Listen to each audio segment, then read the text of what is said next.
Girl, kung virtual assistant ka, dapat hindi ka nahuhuli sa Zoom. Earlier, I just had my training with my mentees and I realized, okay, meron pa rin mga tao na hindi marunong gumamit ng Zoom. So here's a quick tutorial para hindi na kayo ma-stress, lalo na kapag dumating na ang client meetings. First, i-download nyo muna yung Zoom app, then sign up gamit ang Gmail, and libre lang to. Yes, actually, Zoom gamit ko pag re-record nito. Siyempre, sa mismong Zoom, ayusin nyo yung profile niyo. Clear picture, pangalan mo. Again, hindi cutie pie, 1, 2, 3, please.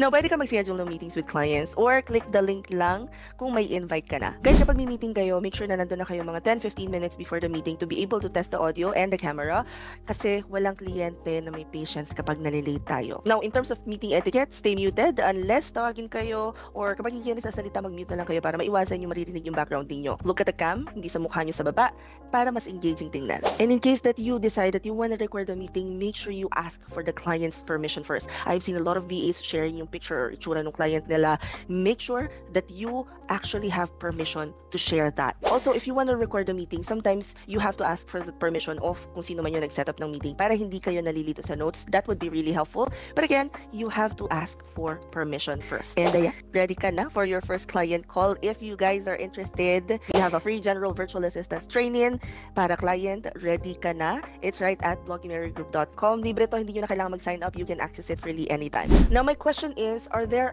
any other tools na gusto ninyong i-discuss ko or gawin ko ng tutorial? I-comment nyo lang yan siya dyan sa baba. Comment any questions you guys have about working from home. Follow for more work from home chismis. I'll see you on the next tutorial. Bye!